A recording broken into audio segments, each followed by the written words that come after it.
read a Booker Prize book.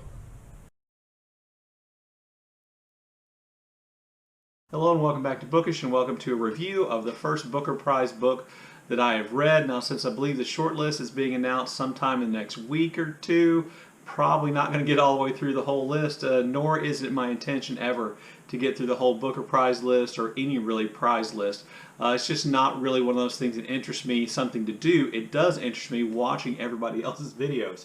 So I enjoy watching all of your videos about the Booker Prize list and predictions and the reviews of all the books, and I really do enjoy that, but I don't have any real interest in doing that myself. But I do usually pick one or two books from the prize list, from the long list, the short list to try to read, and I've done that this year. And the first one of those books that I read was Pearl by Sian Hughes, which I read this week as a part of Shorty September. It's about 206, 207 pages long, so I think it fits within that Shorty kind of purview, that Shorty kind of description. And I read it, and so I want to do a review, and I want to start off by saying that I really liked it.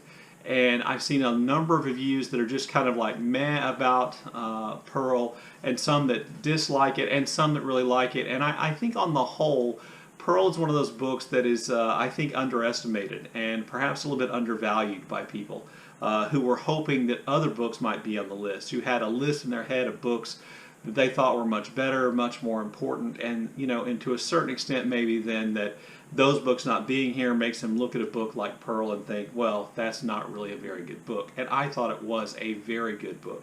Exactly how good I will decide over the course of the next few weeks as I think back about it. But I thought it was really powerful, really written in an interesting style. I thought it was organized in a really interesting, not completely unique way.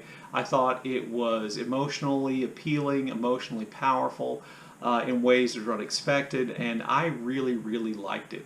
So, real quickly, to give you kind of a plot synopsis, our main character and the person who's more or less telling the story is a woman named Mary Ann. And in Mary Ann's young life, she lived with her father and her mother in this house out in the countryside.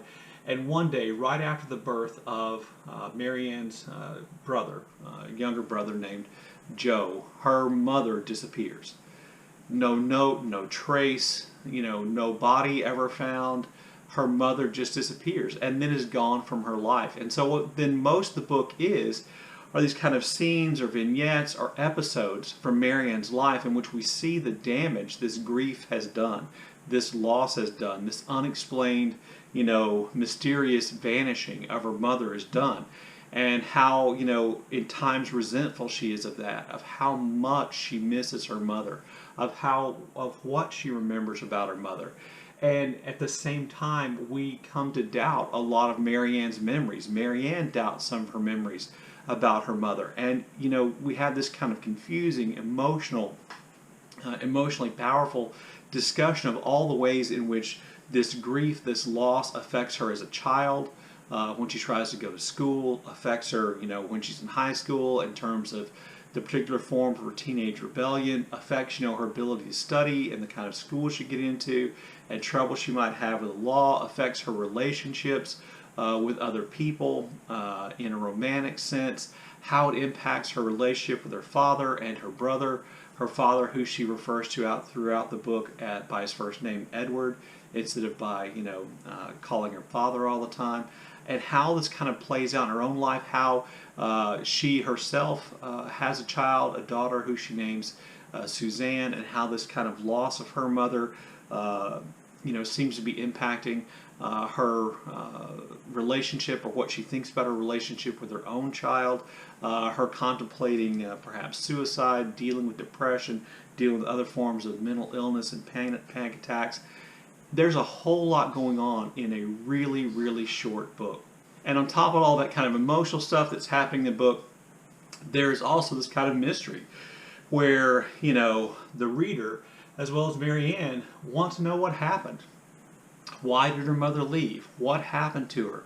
And we begin to get clues about this as we go along, and then there are some unexpected things that I think happen at the end that really deliver on the emotional power of the story. So, one of the things I liked about the book a lot was the writing style, so I thought I'd read you two examples of the writing style in the book to give you some idea, some flavor of the writing itself, because I think that is one of the strengths of the book. Even though it's not always consistently great, I think there is some very good writing. So I tried to pick out a couple of examples. So this is the first one. This is from early on in the book. I don't believe in the resurrection of the flesh. Not really. But if the dead did peel back the turf and climb out, shaking the earth from their hair, blinking at the sunlight, the scene would not be very different from Wake's weekend in Tilston churchyard. Just a bit more crowded. At the end of every August were revenants on assorted blankets, sitting on our family graves, the resurrected flesh and bones of our ancestors, wearing their handed-down bad teeth and weak ankles, passing around the sandwiches and cake. I think it's a really fairly stunning and oddly beautiful image, considering she's talking about the dead coming back from the grave and sitting with their living family members on this day in which people in this village go to remember their dead family members. And then another passage from much later in the book, where we're really getting down to the emotional climax of the story. Sometimes I forget all about my mother. Whole days go by and I think about other things, things that leave no space for her absence. I do it on purpose. I fix my mind on other things. When I am drawing or painting, I forget all about her. I forget about everything. I have to set alarms on my phone to tell me to stop and go collect Susanna or to put the dinner in the oven. And when the timer goes off and I return to the world around me, there she is again. Somewhere out in the margins, a shadowy emptiness, guilt, a door closing just out of sight, the breath of it, something like the smell of the garden, an empty, straw-like taste, nothingness.